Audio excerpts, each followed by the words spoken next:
नमस्कार, आदाब, सत श्री अकाल, जय भीम, जोहार। मेरा नाम है नवीन कुमार। कुछ सवाल पूछना चाहता हूं आपसे, कलेजे पर हाथ रखकर जवाब दीजिएगा। जब से कोरोना का दौर शुरू हुआ है, आपकी कमाई घटी है या बढ़ी है? आपकी बचत कम हुई है या ज्यादा हुई है? आपके सामने नौकरी के अवसर घटे हैं या बढ़े हैं? आपकी जिंदगी में आराम कम हुआ है या ज्यादा हुआ है?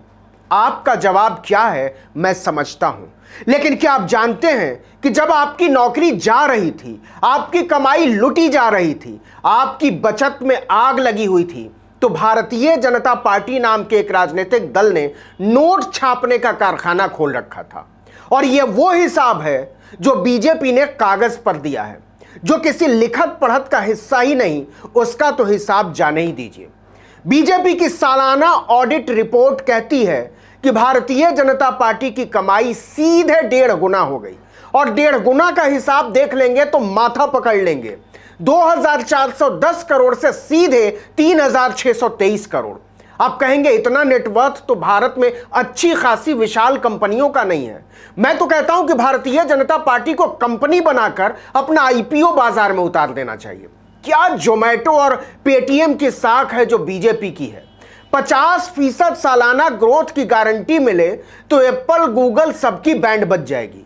और बीजेपी का प्रोडक्शन आप जानते ही हैं, जुमला, विकास का जुमला। यह ऐसा प्रोडक्शन है जिसके सामने कोई भी कंपनी टिक नहीं सकती। टिकना छोड़िए, खेलने का सोच नहीं सकती। मैं तो कहता हूं कि इस देश की जनता को इलेक्शन कमीशन के सामने धरना दे देना चाहिए कि बीजेपी को बीजेसी बनाकर इसको शेयर बाजार में लिस्ट करवाओ। बीजेसी बोले तो भारतीय जुमला कंपनी। इसकी रेटिंग के सामने कोई नहीं टिकने वाला।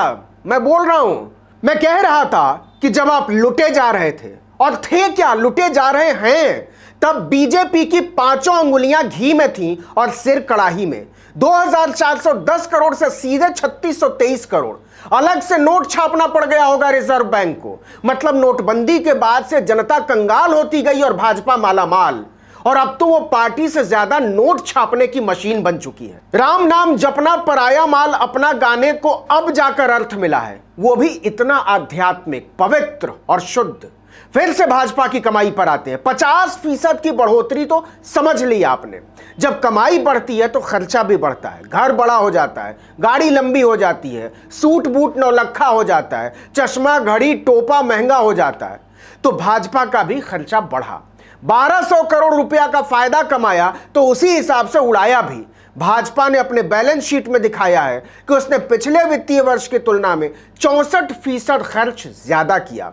मतलब 2018-19 में जहां 1005 करोड़ रुपया खर्च किया था, वहीं 2019-20 में सीधे 1651 करोड़ रुपया उड़ाया। अब देखिए इतना रुपया आया कहां से, तो सुनिए। 2555 करोड़ रुपया तो इलेक्टोरल बॉन्ड से आया। मतलब गुप्त चंदा समझिए। किसने दिया, कहां से कमा कर दिया, कुछ पता नहीं होता। इसको जादू भी समझ सकते हैं। हवा में हाथ घुमाया और रुपया थैली में बंद। बस बीच में बैंक आ जाता है। इसकी कोई इंक्वायरी नहीं हो सकती। आरटीआई से भी कुछ पता नहीं चलता कि किसने खरीदा है बॉन्ड। न खाता न बही, जो पार्टी कहे वही सही। रसीद काट के बीजेपी ने केवल 844 करोड़ रुपया ही कमाया है। इसमें से भी आम जनता से केवल 291 करोड़, कंपनियों ने 238 करोड़ दिया, 281 करोड़ संस्थाओं और निकायों ने दिया, और 33 करोड़ रुपया दूसरे घटकों से। 5 करोड़ रुपया बैठकों से जमा किया गया और 28 लाख रुपया एप्लीकेशन फीस से कमाया। राम जाने किस बात का एप्लीकेशन होता होगा भाजपा में। अब आपके मन में सवाल आ रहा होगा कि भाई जब बीजेपी ने इतना नोट छापा है तो कांग्रेस ने कितना छापा, टीएमसी ने कितना छापा, एनसीपी और बीएसपी जैसी पार्टियों ने कितना छापा? सब नेशनल पार्टियां हैं। तो सुनिए, कमाई के मामले में बीजेपी के सामने चवन्नी भी नहीं है ये पार्टियां। सबको मिला भी दीजिए तो भाजपा के सामने कहीं नहीं ठहरती। इसका भी आंकड़ा बहुत दिलचस्प है, बताएंगे। लेकिन पहले कांग्रेस की कमाई। जितना रसीद काट के बीजेपी ने कमाया है ना, कांग्रेस की कुल कमाई भी उतनी नहीं है। 2019-20 में कांग्रेस से थोड़ा बहुत ज्यादा नहीं, पूरे 5.25 गुना ज्यादा कमाई की है भाजपा ने। अब अरबों के खेल का चंदा समझिए। इसको चंदा कहना ठीक नहीं है, खेल ही कहिए। भाजपा ने 3623 करोड़ रुपए की कमाई की तो कांग्रेस ने केवल 682 करोड़ रुपए कमाए। भाजपा की कमाई 50% बढ़ गई और कांग्रेस की कमाई 25% घट गई। 998 करोड़ से 682 करोड़ हो गई, लेकिन भाजपा के मुकाबले न पहले कहीं थी और न अब है। भाजपा के अलावा देश में 6 राष्ट्रीय पार्टियां हैं, कांग्रेस, टीएमसी, एनसीपी, बीएसपी और सीपीआई। लेकिन इन सभी 6 पार्टियों की आमदनी मिला दीजिए, उसके 3 गुने से भी ज्यादा अकेले भाजपा की कमाई है। तृणमूल कांग्रेस को तो केवल 143 करोड़ रुपया का चंदा मिला और इतने में ही उसने 3600 करोड़ रुपए वाले भाजपा की धूल चटा दी। सीपीएम को 158 करोड़ चंदा मिला और बीएसपी को केवल 58 करोड़, एनसीपी को 85 करोड़ और सीपीआई को 6.5 करोड़ मात्र। अब लड़ लीजिए भाजपा से। कैसे लड़ेंगे? खर्चा ही नहीं जुटेगा। अब जरा खर्चे का हिसाब भी समझ लेते हैं, बड़ा दिलचस्प है। 400 करोड़ भाजपा ने विज्ञापन पर खर्च किया, इसमें भी टीवी वालों पर जमकर उड़ाया। 250 करोड़ रुपया, प्रिंट पर तो केवल 47 करोड़।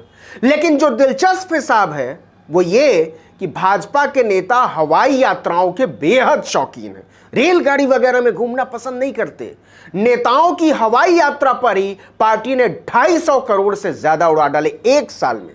2019-20 में भाजपा ने अपने उम्मीदवारों को भी जमकर रुपया बांटा, 198 करोड़ रुपया से ज्यादा। याद कीजिए, उसी साल लोकसभा के चुनाव हुए थे। इसका मतलब क्या है? इस देश में 3 ही कंपनियां भयानक मंदी के दौर में भी खूब फली फूली, अडानी, अंबानी और बीजेपी। आप कहेंगे बीजेपी कंपनी थोड़ी है, तो मेरा जवाब है, जिस तरह से वो चल रही है वो एक से एक शानदार कंपनियों के लिए सबक है। दिल्ली में भाजपा का 5 स्टार मुख्यालय देखकर आपको क्या लगता है? किसी पार्टी का दफ्तर है या किसी कंपनी का? मैं तो कहता हूं कि कंपनी हो तो भाजपा जैसी। क्या रिलायंस, क्या अडानी, क्या अमेजॉन, क्या फ्लिपकार्ट। भाजपा की बात ही कुछ और है। इस वीडियो में इतना ही, लेकिन अगर आपने आर्टिकल 19 इंडिया को अब तक सब्सक्राइब नहीं किया तो फौरन कर लीजिए, बेल आइकॉन दबाइए, घंटी जैसी आकृति बनती होगी सब्सक्राइब करने के बाद। लाइक कीजिए और कमेंट करके बताइए हमारा वीडियो आपको कैसा लगा। अपने दोस्तों, परिचितों, रिश्तेदारों, समूहों में व्हाट्सएप, फेसबुक, ट्विटर पर हमारे वीडियो लिंक्स को शेयर कीजिए, साझा कीजिए, ज़्यादा से ज़्यादा लोगों तक पहुँचाइए। नमस्कार।